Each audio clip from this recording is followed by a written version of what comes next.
안녕하십니까.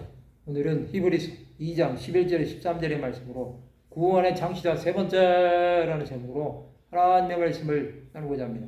본 말씀은 거룩하게 하시는 이와 거룩하게 함을 입은 자들이 다 한 근원에서 난지라. 그러므로 형제라 부르시기를 부끄러워하지 아니하시고 이르시되 내가 주의 이름을 내 형제들에게 선포하고 내가 주를 교회 중에서 찬송하리라 하셨으며 또다시 내가 그를 의지하리라 하시고 또다시 볼지어다 나와 및 하나님께서 내게 주신 자녀라 하셨으니 거룩하게 하신 자는 예수 그리스도이시며 거룩하게 함을 입은 자들은 성도들을 가리킵니다.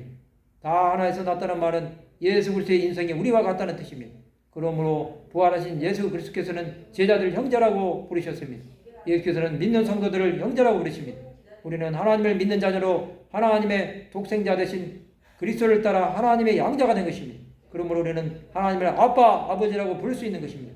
또 내가 그를 의지하리라는 말씀도 그의 인생의 면에서 예수 그리스도께서 우리와 같이 하나님을 의지하심을 보이십니다. 예수께서는 완전한 사람이 되어 낮아지신 것입니다. 그는 이 땅에서 기쁨과 슬픔과 민망히 여기심 등 사람이 가진 모든 감정을 가지셨습니다. 그는 하나님을 의지할 수밖에 없는 연약한 사람이었습니다. 예수께서 십자가로 가실 때도 만일 할만하시거든 이 잔을 내게서 지나가게 하옵소서라고 하나님께 기도하셨습니다. 그만큼 인류의 죄를 지고 가는 어린 양 대신 예수께서는 하나님을 의지하지 않고서는 십자가를 지실 수 없었던 것입니다. 우리는 예수 그리스도와 하나가 되어야 합니다. 그것은 그리스도 안에서 형제여 자매가 되기 때문입니다. 예수께서는 십자가에서 보혈을 흘려주심으로 구원받은 자들의 영혼을 살리신 것입니다. 하나님의 자녀가 된 사람들은 하나님의 뜻대로 살아야 합니다. 이제는 더 이상 내 의지대로 살아서는 안 됩니다. 예수 그리스도와 한 근원이기에 한 몸이 된 것입니다. 우리는 예수 그리스도를 머리로 삼고 그리스도의 몸이 된 것입니다. 이제 우리 삶은 하나님과 동행하여야 합니다. 하나님 나라에 갈 때까지 주의 설을 바라보는 사람들이 되시기 바랍니다. 하나님의 자녀가 된 사람들은 자녀답게 살아야 합니다.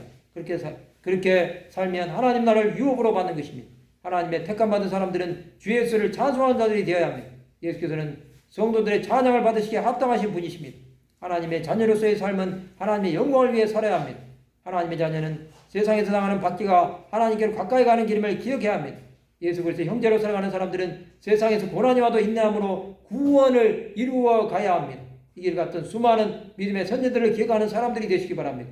그들은 하나님의 마음을 알고 그 뜻대로 산 사람들이 된 것입니다. 하나님의 자녀라는 사실을 잊지 말고 기억하는 성도들이 되시기 바랍니다. 말씀을 마치고자 합니다. 예수 그리스도의 형제 자녀로서의 삶을 살아가는 하나님의 백성들이 되시기를 주님의 이름으로 축원합니다.